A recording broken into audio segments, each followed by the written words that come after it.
আসসালামু আলাইকুম। আমি আপনাদের মাঝে আরেকটি নতুন ভিডিও নিয়ে আসলাম। আমি কিভাবে গরুকে খাবার দিয়ে থাকি তা এই ভিডিওতে দেখতে পারবেন। আমার মোটরটির সমস্যার কারণে আমি টিউবওয়েল যেতে বালতিতে পানি ভরছি। বালতিতে পানি ভরা শেষ, পানিতে ভরা বালতিটা খাবারগুলোর কাছে নিয়ে যাব।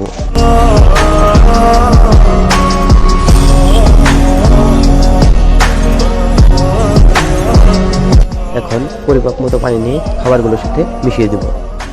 গরুকে কী ধরনের খাবার খাওয়ালে তাড়াতাড়ি মোটা হবে এবং মাংস বৃদ্ধি পাবে সে সম্পর্কে যদি জানতে চান তাহলে কমেন্ট করে পরবর্তী ভিডিওতে আমি বলে দেবো। এখন আমি আমার দেশি গরুকে খেতে দেবো। সেই খাবার খাওয়ার জন্য মরিয়া হয়ে আছে। খাবারগুলো পাত্রতে ঢেলে দিলাম এবং ভালোভাবে হাত দিয়ে মাখিয়ে দেবো।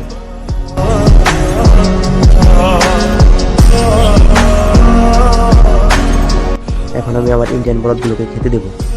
খাবারগুলো পেয়ে গরুগুলো তৃপ্তি সহকারে খাচ্ছে।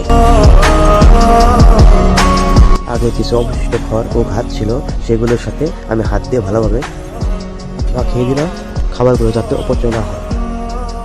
আজকে ভিডিও এই পর্যন্তই। যদি ভিডিওটি ভালো লেগে থাকে তাহলে লাইক, কমেন্ট, শেয়ার এবং সাবস্ক্রাইব করে দিন।